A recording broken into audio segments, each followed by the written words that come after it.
खुश रहे, कुशल रहे, सफल रहे। और सर आयुषी जी, अभी मुझे पता चला आयुषी जी एक्ट्रेस नहीं, अभी वो प्रोड्यूसर में आने वाली है और वो प्रोड्यूस करने फिल्म बनाने वाली है, क्या कहें? अच्छा है, प्रोड्यूस करना तो सबको चाहिए। सिनेमा इंडस्ट्री अभी जिस तरह से बड़ी होती चली जा रही है, तो प्रोड्यूसर सर लगाना बहुत ज़रूरी होता है। डर बनने में बहुत बेनिफिट नहीं होता है, सर बनने में बेनिफिट। और वो एक रेस्पेक्टेड जगह पर जा रही है, उस पोस्ट की अपनी गरिमा होती है, उस गरिमा को वो और गौरवान्वित करें, यही दुआ करता हूँ। और सर एक ग्रीन सिनेमा अवार्ड हुआ जहाँ पे आपको डेविड डायरेक्टर, आप पहला डायरेक्टर है जो एक फर्स्ट टाइम डायरेक्टर में आपको सुपर हिट हुआ, आपको अवार्ड मिला। सर आप क्या कहना चाहेंगे उसके बारे में? देखिए, अवार्ड पुरस्कार के तौर पे मुझे दिया गया, तो पुरस्कार अच्छा हो, बुरा हो, सच्चा हो, झूठा हो, उसका सम्मान करना चाहिए, जो मैंने किया। लेकिन अगर अवार्ड की बात होती तो शायद वहाँ पे अवार्ड नहीं था, वो नए नए वो लोग कोशिश कर रहे हैं और जो भी किया अच्छा ही किया। तो मैं डेब्यू डायरेक्टर होकर के वो अवार्ड लेकर के हैप्पी हो जाऊँ। जो जेन्युइन अवार्ड होना चाहिए वो होने में वक्त लगता है। दुनिया में कोई भी अवार्ड जेन्युइन नहीं होता पूरी तरह से, लेकिन अंशतः भी थोड़ा सा अंश में बढ़ोतरी होती रहनी चाहिए। तो आने वाले वक्त में अंश में बढ़ोतरी हो जाएगी। फिलहाल उन्होंने कोशिश तो की, उस कोशिश को सलाम करता हूँ। थोड़ा चूक हो जाए, थोड़ा कुशल हो जाए, थोड़ा मंगल हो जाए, लेकिन उनकी कोशिश को सर्वमान्य है और सल्यूट करता हूँ। और उन्होंने मुझे अवार्ड दिया इसके लिए। सर आपने पहले आपको जाना था भोजपुरी का विलेन, अब विलेन से आपका एक चेहरा अब बदल रहा है, विलेन से आपका चेहरा पूरा का पूरा अलग कर रहे हैं, तो इसका कारण क्या है? राइटर में आ रहे हैं, डायरेक्टर में आ रहे हैं, मतलब ये पहले भी किसी ने अलग नहीं किया, आपने किया खुद को? मैंने खुद को अलग किया। इसका कारण क्या है? मैं इंडस्ट्री को बदलने के पीछे नहीं पड़ा हूँ, मैं खुद को बदल रहा हूँ, क्योंकि बदलाव पहले मुझ में होनी चाहिए। मैं दूसरे से, पूरी इंडस्ट्री से 10 लोगों से क्यों उम्मीद करूं कि बदले? मैं खुद से उम्मीद कर सकता हूं कि मैं बदलूं। एक अभिनेता के तौर पे विलेन रहा तो विलेन में क्या एक्सपेरिमेंट किया, कितना खुश हूं, कितना नाखुश हूं। चरित्र अभिनेता बना, वहाँ कितना खुश रहा, कितना नाखुश रहा। राइटर डायरेक्टर बना, कितना खुश रहा, कितना नाखुश रहा। हम एक कला की दुनिया में हैं और कला का संपूर्ण विकास सिनेमा में आके होता है। तो इस सिनेमा की दुनिया से बड़ी दुनिया कोई नहीं है। तो मैं सिनेमा का आदमी हूँ, मैं केवल विलेन नहीं हूँ, मैं केवल कैरेक्टर एक्टर नहीं हूँ, मैं केवल राइटर नहीं हूँ, मैं केवल डायरेक्टर नहीं हूँ, मैं सिनेमा का पर्सन हूँ। मैं सिनेमा एक ऐसी विधा है, उसका एक अंग हूँ। तो मैं अपने आप को बांटता नहीं हूँ। मैं अभी नहीं जानता हूँ कि मैं सिनेमा कर रहा हूँ, चाहे मेरे करने के माध्यम कुछ भी हो, लेकिन कर सिनेमा रहा हूँ। सर आप पहले भी राइटिंग करते थे, आप बहुत एजुकेटेड है, बहुत सारे आपका टैलेंट है, लेकिन आप विलेन से पहले भी ये काम कर सकते थे, लेकिन दैट टाइम आपने क्यों नहीं सोचा?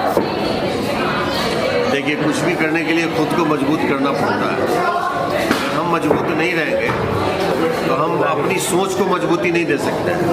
तो पहले मैंने खुद को मजबूत करने की कोशिश की, मुझे लगा कि थोड़ी बहुत मजबूती आ गई है, तो अपनी सोच को सामने ला करके उसकी मजबूती लोगों को दिखाने की कोशिश की।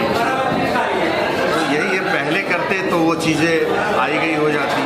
आज किया तो उसका एक व्याख्यान हुआ, उसकी चर्चा हुई, लोगों ने बोला कि एक अभिनेता ने सिनेमा बनाया है, उसमें थोड़ा कुछ खूबी है, थोड़ी खामियां हैं। तो ये सब सोच जब तक हम बड़ी नहीं बना सकते हैं, जब तक कि खुद को बड़ा नहीं बनाएंगे। सर एक सवाल है जो कठिन भी हो सकता है आपके लिए, लेकिन मेरा सवाल है कि भोजपुरी इंडस्ट्री में अगर कोई प्रयास कर रहा है, किसी को आगे कर रहा है, कोई अवार्ड कर रहा है, लेकिन कोई बहुत सारे लोग सोशल मीडिया में जाके उनका बदनाम करता है, बहुत सारे लोग, लेकिन वो कंट्रोवर्सी में आप नहीं पढ़ते हो, आपका सोशल मीडिया में कोई आता नहीं है, लेकिन ये जो बड़े लोग करते हैं, ये क्यों करते हैं? आपने ये जो सवाल किया है ना, इसके जवाब जो भी आयोजक हैं अवार्ड फंक्शन के, उसके आयोजक से पूछिए। मैंने अपनी ज़िंदगी में जब से भोजपुरी में अवार्ड की शुरुआत हुई, एक अवार्ड से 10 अवार्ड हो गए, हर साल हो रहे हैं, लेकिन मैंने एक अभिनेता के तहत मुझे आज तक हर साल हर अवार्ड फंक्शन में अवार्ड मिले। मैंने आज तक कभी पूछा नहीं कि भाई तुम मुझे बुला रहे हो, तुम मुझे क्या दे रहे हो। इवन मैं अवार्ड फंक्शन को होस्ट भी किया। होस्ट करते समय तक मुझे नहीं मालूम होता है कि मुझे अवार्ड इस सेगमेंट में मिला देने जा रहा है। और यही नहीं, मुझे जब लगा कि ये अवार्ड गलती से दे दिया है, मुझे इससे ज़्यादा डिजर्व मेरी इंडस्ट्री में कोई और किरदार करता है, कोई और अभिनेता करता है, तो मैंने वो अवार्ड 3 टाइम उस अवार्ड को मैं अपने नाम की जगह दूसरे के नाम पे डाला और सम्मानित मैंने उस आदमी को अवार्ड भी दिया।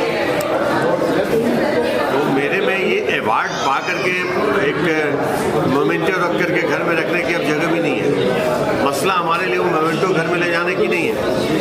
मसला ये है कि हम जो अवार्ड मुझे दिया जा रहा है, जो पुरस्कार दिया जा रहा है, उसके लायक मेरी आत्मा मुझे कबूल करती है कि नहीं। मेरी आत्मा कबूल नहीं करती है तो वे अवार्ड मुझे किसी भी सूरत में दो, मेरे लिए कोई मायने नहीं रखता है। मैं एक वस्तु रह जाता है और उसको किधर भी कोने में फेंक दें। वो मेरे लिए वो गरिमा नहीं देता है। उसको देख करके मुझे अंदर से वो अनुभूति नहीं होती है कि यार मैंने तो कुछ किया ही नहीं, इसने गधे ने दे दिया। तो वो नहीं होना चाहिए।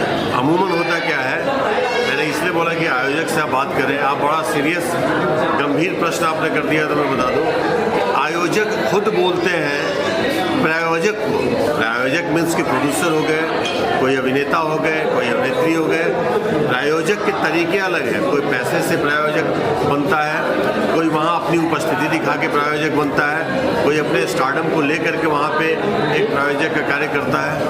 तो आयोजक खुद प्रायोजक से ये बोलते हैं कि भैया मैं आपको ये अवार्ड दूंगा, मुझे इतना चाहिए, या फिर भैया मैं आपको ये अवार्ड दूंगा, ये अवार्ड दूंगा, आप वहाँ पे आ जाइए, भैया मैं ये अवार्ड दूंगा, आप हमें हमारी अपनी एक जो स्टारडम को लेकर के हमारे साथ खड़े रहिए। तो आयोजक खुद सौदेबाजी पे उतरते हैं।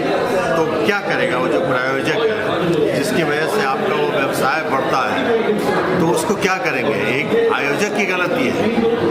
आयोजक तो चलो उस अवार्ड फंक्शन को एक स्टेबल करने के लिए, उसको एक सक्सेस करने के लिए, उस प्लेटफॉर्म की कीमत के लिए लोगों से योगदान मांगते हैं। लेकिन जो वहाँ प्रायोजक बन करके या तो कोई प्रोड्यूसर जाए, कोई कंपनी जाए, कोई स्टार जाए, कोई हीरो जाए, हीरोइन जाए, विलन जाए, XYZ जो भी जाए, वो शर्त रखते हैं और उस शर्त के बाद आप उसको बताते हैं कि मैं ये अवार्ड तुमको दूंगा, और उसी समय उसको आप उसके साथ दुर्व्यवहार कर देते हैं, वो उस पुरस्कार का सम्मान होता है, तुम उसको स्वीकार कर लेते हो, आ जाते हो, तो कभी भी न्याय अवार्ड फंक्शन में नहीं हो पाएगा। सर इसमें एक सवाल है, अगर अवधेश जी बड़ा है और पुराना है इंडस्ट्री में, आपके सामने बहुत हीरोइन बने, बहुत हीरो आए, बहुत हीरो सुपरस्टार बने, बहुत हीरो गए, लेकिन अगर कोई अवार्ड फंक्शन में अगर अवधेश जी को नहीं बुलाया तो आप क्या सोशल मीडिया में उस अवार्ड फंक्शन का बदनामी करोगे? नहीं, अमूमन हुआ तो नहीं है मेरे साथ ऐसा कि मुझे नहीं बुलाया। अगर एक आध बार हुआ भी होगा तो मैंने कभी उस आयोजक की बुराई नहीं की, उस आयोजक की कोशिश को सलाम किया कि इसने कोशिश तो की। अरे पहला कदम बढ़ाया है, दूसरा कदम इससे मजबूती के साथ बढ़ाएगा, तीसरा कदम और मजबूती के साथ बढ़ाएगा। लेकिन इस विचारधारा से अलग रहना पड़ेगा उनको कि हम फंडिंग के लिए लोगों की शर्तों को माने नहीं। एक तो हम कमजोर लोग होते हैं जो शर्त रखते हैं कि भाई मैं तुम्हें इतना पैसे दे रहा हूँ तो मुझे क्या क्या दे रहा है बता दे। तो जब हम जान ही गए कि हमें वो दिया जा रहा है तो पुरस्कार नहीं हुआ, वो पुरस्कार नहीं हुआ, एक वस्तु हो गया, उस वस्तु को लेकर के हम बैठ गए। तो हम पुरस्कार का एक अलग ही व्याख्यान होता है। आज दादा साहब फाल्के रियल दादा साहब फाल्के की बात कह रहा हूँ। जो दादा साहब फाल्के 20 बनते हैं उसकी बात नहीं कह रहा, मैं रियल दादा साहब फाल्के की बात कह रहा हूँ कि उस दादा साहब फाल्के की गरिमा है और वो गरिमावान लोगों को ही दिया जाता है। नेशनल अवार्ड की अपनी एक गरिमा है, ऑस्कर अवार्ड की अपनी एक गरिमा है। तो वो इतने गरिमावान तभी बने हैं जब उन्होंने छोटी छोटी व्यावसायिक खुशियों के लिए बड़ी बड़ी चीज़ों की कुर्बानी दी हो। हम छोटी छोटी खुशियों के लिए, व्यवसायिक खुशियों के लिए हम कॉम्प्रोमाइज़ कर लेते हैं, तो वहाँ हम अपने उस पुरस्कार को गरिमावान बना ही नहीं पाएंगे। और वजह यही है कि भोजपुरी में एक आध ऐसा थोड़ा बहुत कुछ हद तक गरिमावान अवार्ड समारोह है, बाकी सब एक सम्मान, एक मोमेंट को देने का सम्मान समारोह है, जहाँ क्राउड इकट्ठा होता है और बंदरमाट हो जाता है कि भैया तुम ले लो, तुम ले लो, तुम ले लो, तुम ले लो। तो वहाँ जिसको जेन्युइन पुरस्कार मिलता भी है ना, उसकी भी जेन्युइनिटी रहने नहीं जाती, वो भी लगता है कि मेरे साथ भी बेईमानी है और हम इसको लेकर के बेईमानी कर रहे हैं। अवधि जी जाते थे, मैं आपका जो ये लिबास है इसका कारण सर, इसका पूरा आपको एक्सप्लेन देना पड़ेगा। आज का लिबास का कोई कारण नहीं होता है। जहाँ हम थर्ड जोन में आते हैं, हम उसको अपना लिबास बनाते हैं। हम जहाँ कंफर्ट ही नहीं है, जिस लिबास को पहनता हूँ आपको, लिबास हमारे शरीर को ढकने का एक वस्त्र है। उस वस्त्र को हम जैसा रूप सज्जा दे दें, तो हमारे लिए रूप सज्जा मुझे थोड़ा आसानी देता है, कंफर्ट रहता हूँ। और मुझे भी लगता है कि मैं अब उम्र के साथ साथ जो मेरे में बदलाव आ रहा है, उस बदलाव के साथ ये लिबास मुझे फुलफिल करता है, इसलिए पहनता हूँ। तो सर आपके एक लास्ट जो पूछना चाहिए, जो भी पत्रकार पूछते हैं कि आपका सर आने वाले दर्शक आपको किस रूप से देखेंगे, आने वाले आपका क्या प्रोजेक्ट है, क्या रूप होगा आपका? अलग अलग रूप होता है, किस रूप में देखेंगे मैं नहीं जानता हूँ, वो तो ईश्वर बताएगा। लेकिन मैं ईश्वर से ये मांगता हूँ कि मैं खुद को उस रूप में देखूँ जिस रूप में आज तक नहीं देख पाया हूँ खुद को। और मुझे अब तक लगता है कि मैंने कोई रूप गढ़ा ही नहीं, अब तो गढ़ने की बारी आई है। अभी तो शुरुआत है, आगे देखें क्या होता है। Thank you.